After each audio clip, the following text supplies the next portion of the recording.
In this second part of my conversation with Jonas Johnson, we move deeper into the dance between the masculine and the feminine, and what happens when polarity turns into presence. We talk about attraction and safety, how relationships evolve when both partners stop seeking balance through control and instead allow integration to unfold naturally. This isn't about men or women, it's about the human experience, how we meet, how we grow, and how we hold both strength and sensitivity in the same breath. Welcome back to 340, the Intimacy Podcast.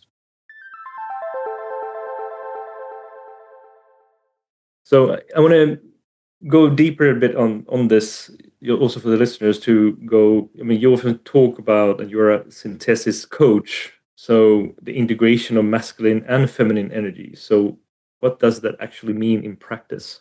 We talked about the theme right now. Great. Thanks for bringing it into something more practical. Yeah. So how does it look like in practice? Yeah. And I love to call myself a synthesizer because that's a funky title.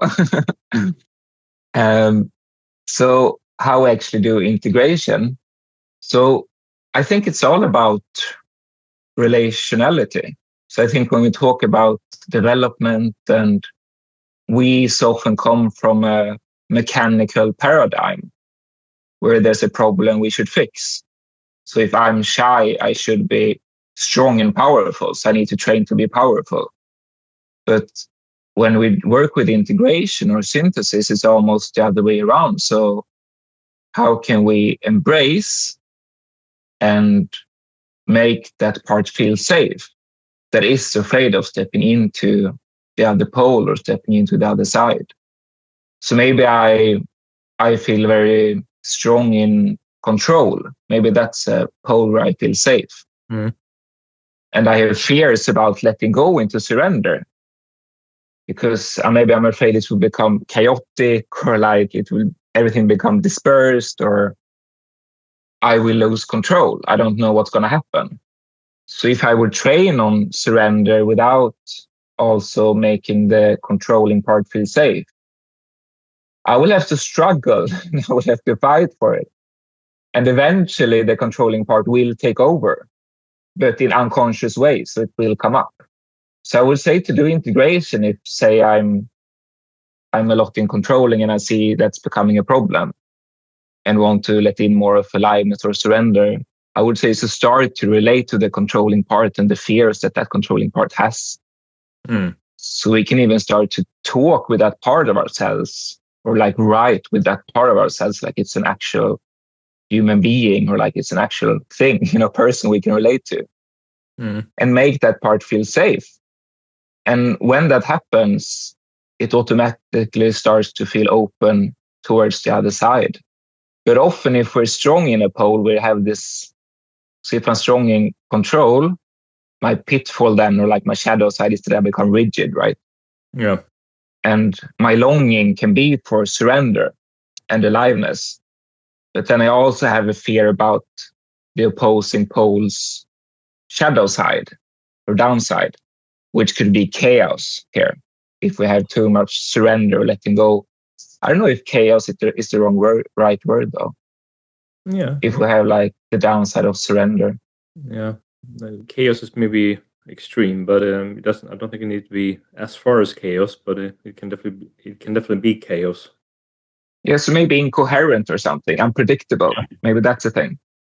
So if I'm a controlling person, I don't want to be seen as unpredictable. No. I want to be seen as coming in time and holding my responsibilities. So I will also feel when I try to go into surrender that now I'm so unpredictable. But since I'm strong in the control, nobody will experience that. But that's my fear. So I both need to like make my controlling part feel safe, but I also need to have like a safe arena to try out surrender. Maybe in a safe relationship, or maybe I try it in an activity where I feel safe. So that part can like come out a bit, and maybe I feel like, so now I'm so disorganized, but, I can experience and try it out where it's not so serious. And I can get feedbacks from others as well. So then eventually this part that is underdeveloped in me of letting go. It can come more into the foreground, and the control can let go more, and then they can start to relate more sound. Mm. And that's when the synthesis is almost automatically starts to happen. And that's actually cool. So how do we move from polarity or duality to synthesis or wholeness without losing the spark? Because I think a lot of people are talking about we need polarity for attraction and for that, but the spark. So how can we move to wholeness without losing the spark? Yeah, such a good question. I don't know if I have a good answer to that one. I think we have to kind of be prepared to let go of that maybe immature kind of spark, Mm-hmm. and know that there will be a more mature kind of spark. So like a relationship with this, a lot of spark. Yeah. There will often also be a lot of heated conflict. True. So the tension that is so creative between us, it will also become destructive. So the more I'm integrated, I think it becomes more of like a spark, as we talked about before, a spark that I'm choosing, Yeah. a spark I'm stepping in of. But that I think will be more mature and will be less heated, but more rich. But I think that's part of growing old and maturing, that we lose some of the youth. We True. lose some of that total aliveness maybe, and we become into something that is more grounded and more rich. I think for me, when I think about the integrated masculine and feminine, if you will, for me it is about also being able to shift between the two sides and choose when I am in either of those two, right? Yeah. Consciously. I think a lot of people can do this unconsciously. But when you are aware about it and you can consciously move between them, that's when you actually elevate yourself to the level where you can be much more in tune. It's attunement with yourself in one way. Yeah. And that creates a spark, right? But would you say that it's as strong as the unintegrated spark? It's just that I don't have to stand still just in one side of it, that I can actually choose to go between the two. And I think that's when you can also meet the other person in a different way, and you can allow that playfulness to come to life. And and I think you point to something important there about when we talk about polarities and synthesis, is that maybe we don't always want to find the synthesis. Sometimes we want to rather pull the poles apart. Yeah. Sometimes we want to differentiate. Sometimes we want to make ourselves different, because that's more interesting. Or sometimes maybe I only want to be powerful, or sometimes I only want to be sensitive. Yeah, but then you make it as a conscious choice. Exactly. So I think it's just important to say that it's not that synthesis is always what we're going to want to go for. And I think that's what you're saying here, that so we also want to step into and make a polarity stronger or clearer or more different. Yeah, but I think it also is about being aware that I do have wholeness within me that actually is incorporating both of them, and that I can choose how to leverage them when I want to. I think that's So I think that one question here is around, and we're sort of alluding to it already here, is that integration is do you think that something happens within the individual first or between two people in a relationship? And I think we already gave the answer to that one in the conversation we just had. Yeah, and I think it can go either way. I think both ways can be an entrance point into the other. So for me, integrating my inner polarities will make a relationship much more sound and safe and secure, and, as you say, like flexible also. Yeah. Or if I have a relationship where we actively work on, so how can we use our differences, and how can I be I and you be you, and that actually becomes something that creates something for us. I think that's also a starting point for me to integrate my own inner polarities as well. So I think it can start in either way, actually. One will what do you say, unavoidably ignite the other. Yeah. So how does this synthesis affect the way we express sexuality and love? Yeah, I just want to hear something about also your take on that, about where we should begin or starting to integrate oneself before we enter a relationship, or because I know we talked before, and you like have encountered persons who feel that I have to be done before I can enter a relationship.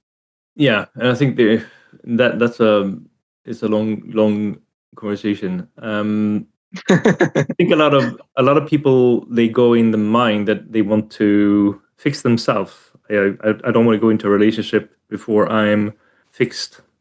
And for me, when I look at life in general, I think the more work you do with yourself, I think you realize that it's like a never-ending spiral, that you will continue to looking at the same wound but from a different angle, and maybe a more uplifted angle, more aware angle, but you will continuously start looking at the same thing, and you will go back and back. It's like an onion, you keep on peeling another layer, another layer, another layer.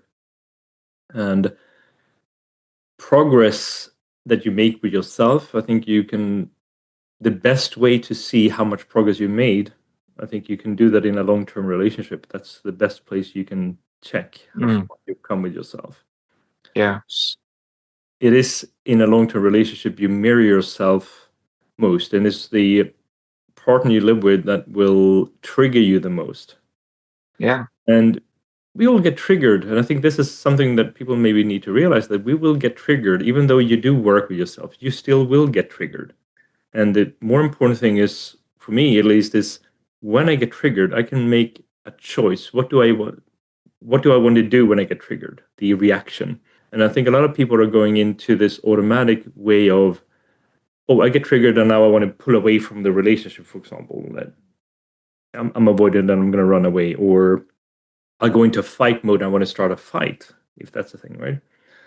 And I think for me, it's more about sitting with that feeling and understand that, okay, I am triggered and I can choose to react on it. And I think for me, one person who triggers me a lot is my son. He's 16, right? And as a teenager, he obviously likes to find ways of agitating his father, I guess, right? So the more important thing for me then is, how do I, if I would just lash out at him as I've done earlier, it makes him feel unsafe and makes him not feel very good. But if I can meet him, even though I know I'm triggered, I am frustrated, I am angry, I can choose to react on it in a different way. I can choose to be calm. I can choose to ask questions. Oh, okay, so how are you thinking right now, for example? And let him explain and feel safe in that. It creates a different type of safety with him. For me, that is more, it's a good way of just giving an example about how that could work, right? And when you make progress with yourself, it's I think you never, and this is never 100% strategy that you will 100% of the time you will never get triggered and react with the primal brain. That will happen because it's something that you can't have. It's not like a guarantee, but it's, you can definitely minimize the amount of times you would react in a harsh way, if you will, right? Which actually is, in my mind, not always constructive in a relationship. Yeah. But the more grounded you can be, the more safe you can be with yourself, and the more you can choose to see things in real time when you are present, that's when you can actually start to react differently. Yeah. And I like hearing you talk about that. And it's three things that I really like to pull out from that. And one is that I love that you bring in the perspective of the relationship to your child, because that's also like a super important relationship, right? That also triggers us a lot. Yeah. So I love that you also bring that in. And I think that's a big purpose of also doing integration, because that if we become more whole, our children will also become more whole, and we can become better parents for them. Also, when we can flex and be in different ways. But also the humility of like, we're never going to get finished. It's never a time where I'm like, now I'm completely whole and now I'm done and now I can enter a relationship, because I think life is always incomplete. That's why it moves. If it would be complete, it would be still. Yeah. So that's a polarity as well. So we will find wholeness, and that will create a new polarity with something else. So it's an ongoing movement. It is. And I think a lot of people are either living their life in the past, which can lead to depression, or they're focused too much on what's going to happen in the future, which means you're going to have an anxiety just to focus on what is going to happen in the future, the unknown, whatever it might be. Yeah. the hardest part is for us to actually be present right here, right now, and be in the present moment and focus on what is happening right here, right now. But it's truly then we can actually find the peace and find joy in one way, right? It's by being present in the now. And that is probably the hardest thing for a lot of people to do, right? And that's for themselves, but also together with a partner or even with your children or in any connection you have. Because if you give the attention to the person you're with, no matter what the circumstance is, that's when you find that you can actually create beautiful things together in that moment as well, right? Yeah. And again, presence is also what we talked about before. It's the ability to be with everything how it is right now without being reactive. So it's creating that holding capacity where we can hold tension, where we can hold polarities, where we can let life be life and step into that. Yeah, exactly that. So I think from that point of view, it is something with connection in general that it affects, and I think people, going back to what we talked about, that polarity and how we can stay grounded and what that affects, I think it can affect everything. It can literally be something that makes you feel much more in connection with yourself, with people around you. Let it be your family, your romantic partner, your friends, the other people, your working colleagues, whatever people you might be meeting. Yeah. Because we are all human beings, no matter if we're men or women. We are human beings ultimately, right? And and that's why I connected it in the beginning to intimacy, because having this polarity perspective, I feel it makes me being able to be more intimate with how life works, because it works so much between polarities and the interplay between them, the dance between them, both with my attraction and with my hatred and with what is harmonious with myself. It's so much about play and dance between polarities. Yeah. And I think it's really stepping into a new paradigm of viewing yourself or relationships in the world, where we come from this mechanistic thing that I'm going to make this machine work flawlessly and I'm fixing problems till machine works flawlessly, into something that is more of a living systems view, that is always relating, that is always changing. And it's more for me about stepping into relationality that fosters wholeness, that creates wholeness. A beautiful way to look at it. And the more like I act from that way of seeing it, the more that way of seeing it also being strengthened. So I've done so much personal development, and I worked at a company where we did personal development so much from seeing what was lacking and trying to fix that. And for me, that couldn't do anything but create a pit for me, where I felt worse and worse and worse and worse. And I saw more and more and more how I was insufficient. I should fix that. Yeah. But I felt that when I act and look at development from this lens of restoring wholeness, going into relationality that creates wholeness, it also makes me at peace with life itself and myself. And I don't know, I feel so much more joy about how life is and works when I don't try to fix it all the time. Yeah, which is actually a nice thing. I mean, I want to just circle back to the question I had before here as well around, if we think about then the synthesis effect, the way we express sexuality and love. And I think we've been alluding to it here in a few of our conversations here, right? But I think, what's your take on that? So my take is that like sex is synthesis. Yeah. Sex is opposing forces being attracted, coming close, and creating something new from it. So with sex, it's two opposites that comes together, and it creates the most beautiful experience. Or it can even create a life, Yeah, it creates a wholeness in one way. Yeah, and I see it in smaller ways of looking at it as well. Like for me, I'm quite structured and have like an overview of things. So I have many friends that I get attracted to because they are so alive. I have many friends with ADHD because they are so alive, and I love that. But then I also have a hard time being with them sometimes because they're so messy, which is hard for me as a structured person. Yeah, but I think that when we meet, you could also see that as sex, right? When structure and aliveness meet, we create something very alive, like something That's the very polarity you're talking nurturing about. for both of us. Yeah. That's a good example of that polarity you're talking about, right? About how to bring that to life. Yeah, so sex is synthesis and synthesis is sex.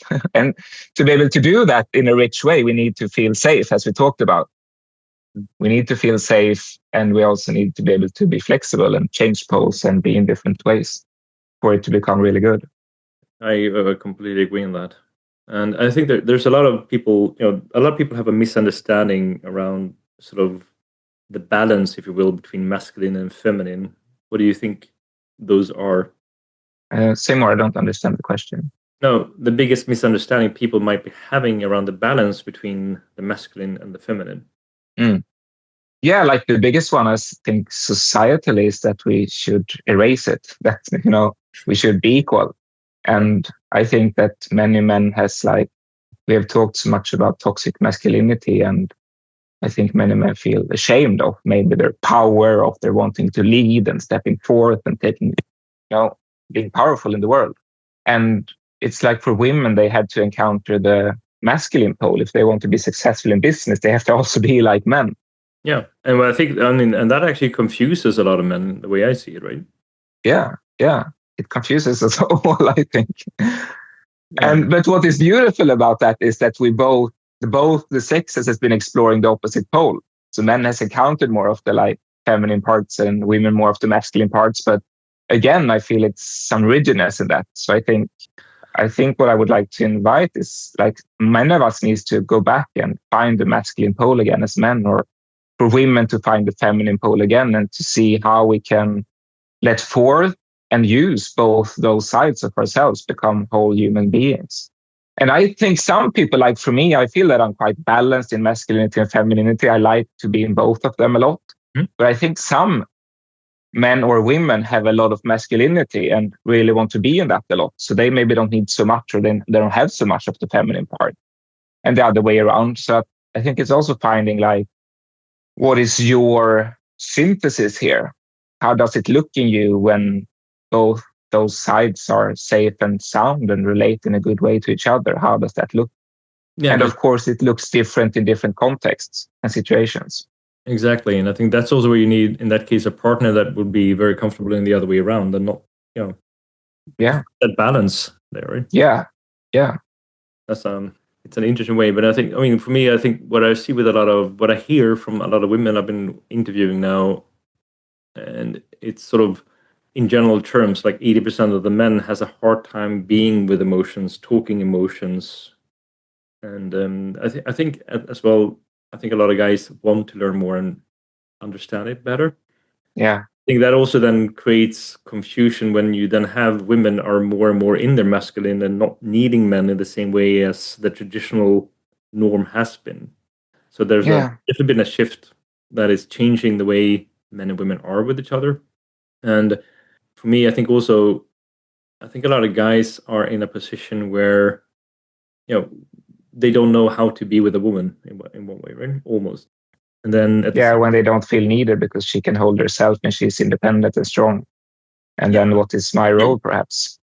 Almost that. But I think there's also the element where the woman doesn't need a man to provide for her, to take care of her, to not even please her sexually, or even she can even go and have a child without a man in her life. Yeah. But the one area where they really want the man is to emotionally hold her when she needs. And then if 80% of the men, in general terms, are unable or not as comfortable sitting with emotion and talking emotion and being there, that it just further creates a divide between the sexes in that sense. Yeah. And I think this is also where, and this is maybe a call out to women, is to actually allow yourself to be more in the feminine in that way, to find that balance again, right? To not just be in the masculine, but actually allow men to be there and open up a bit. And I think that's a bit where the imbalance is right now, where the scale has shifted so much that it needs to find a new balance in one way. Yeah, and I think it's hard because all of us are quite afraid and scared. Yeah, and that makes us rigid. So I think women are scared of really trusting someone and letting go to not be hurt, and then they hold themselves and don't let people in. And I think men are also afraid of both. They can be afraid of their power, like I have been, So I've been afraid of my power, which has caused trouble in relationships, but they can also be afraid of their weakness, which can also cause trouble. Yeah. So it's like, I think what I wish for all of us and what I always come back to is like safety. And can we offer each other safety and some leeway and to try and explore a bit with this, that it's maybe not so serious. Like, of course it is serious, but also to give each other a bit of slack and allowance to try things out and to fail and mess up and look really bad. I think that's what I wish for all of us. And I think that's also maybe why we are unsafe, and it's hard because I feel we are more and more flaky than ever. And there's always a surplus, through dating apps and stuff. When someone is not good enough, I just switch. Yeah, I mean, connection or relationships has become more like buying a new T-shirt in the super, at H&M or Zara or something like that, right? Yeah. So, how do early childhood expressions shape our masculine or feminine expressions as adults? I think that's such a very big and very important question. So I feel humble when I talk about it. And yeah, I think that, if you look at attachment theory, that the child does whatever it takes to have attachment or to be in connection with their parents or to not have them leave. And that is death or life for a child, like in experience, that's death or life. So they will do anything to accommodate to that, to be in connection, to be seen. And I think it can take two ways. So it can be like an accommodation of what the parents like or dislike, but it can also be like an rebellion or to be messy or to like be very angry to also get attention, which I think is to be seen, which I really think is like such a core need. So whatever it takes to be seen, the child does. So I think it has to do so much with what works with parents or with your friends or in school or in society. And even your first relationships. Yeah, definitely. And yeah, I'm just thinking of an example now when we talk about this, which is like a friend I talked to recently who was very shy as a child. And then her parents wanted to help her to become strong. So she could hear things like when they were in McDonald's, like, well, if you don't order the food yourself, you're not going to get any food. So like, how do you want to do this? So she got like pressured into, stepping forth and being brave, so to speak.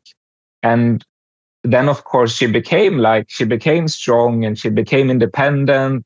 And what is now her struggle is to actually ask for help and ask for support and to trust others, to maybe be in surrender. And I think, so if the parents had felt comfortable with her shyness, they would maybe have welcomed it and held her and cared for her, which can also be a trap because then maybe you get stuck in the shyness and the comfort. I think you both need safety and challenge, but when shyness was something that I felt like, no, she should be strong, like this is not so nice. It take her into the other pole and she becomes only strong, and then that's a problem. So it's like, yeah. How do you find a balance there, though? I think the balance is to both support and to give a place for exploration. Like we talked about last time, like how we want to do with things we want to develop. We both need to bring safety to the part that is afraid. Yeah. But we also need to provide an open space where they can train the other trait to like welcome the shyness and make it feel safe. But then also have a place that's, what do you say, both challenging and safe to practice stepping forth or doing things on your own. And so both of them becomes a trap. If you only challenge, you're going to dismiss one of the parts. And if you only support, you're going to dismiss the other. I think in one way, when you think about kids and as a parent, I can think about this. If you think about one way, you have if you go into a position with your child where you say, be strong, don't cry, you should win at all cost, that child will learn like ambition, but also fear. The fear of failing or showing weakness or maybe not being enough. And then you might have another father who would then encourage, let's say, ambition, but pair it with presence. Mm. And you know that child will compete more with joy and learns how to lose without shame. Yeah. How to make mistakes as lessons instead of proof that the child is unworthy. Yeah. And Yeah. the first child will be somebody who more armors him or herself, and the other one would be somebody who can grow into strength without losing tenderness or softness, if you will, right? Yeah. And I think this is where I mean, I would hope that people see that the latter is more healthy, and place it more on love than fear, if you will, right? Yeah. Yeah. And I think it's like that whatever trait we have, it will often come into full fruition when it's coupled with its opposite. So if you want to be strong and you like only train independence to be strong in yourself, Yeah. it becomes strong, but you only become fully strong, I would say, when you can also ask for support. And when you can also be vulnerable, and when you can also allow yourself to be helpless and ask for support. Yeah. That's when the strength goes full circle and really come into fruition. That's very And true. yeah, and one thing I myself had like that is about, I'm often seen as very honest. And a lot of time in my life, I've been only honest. And sometimes that works, and people can feel safe with me because they know I will say how it is. Yeah. But then I can also hurt people when I say things that aren't so caring, perhaps. Maybe too honest. So, exactly, too honest. But I felt like, and then I felt first like, oh, I shouldn't be so honest. But it was rather for me to find, how can I also add more of the opposite? So how can I also add warmth to my honesty? And I felt that that's when the honesty really works and like becomes what I wish for it to be. So then it really becomes supportive. So then I can give people very honest feedback. And when they feel that I come from a place of care and warmth, they can really take it in. But if I'm only honest, they would feel like it would be harsh. Yeah, it's So I think it's so interesting to see like that also the honesty comes into full fruition when it's coupled with the opposite. And I see that in almost every trait, maybe not all of them, but many.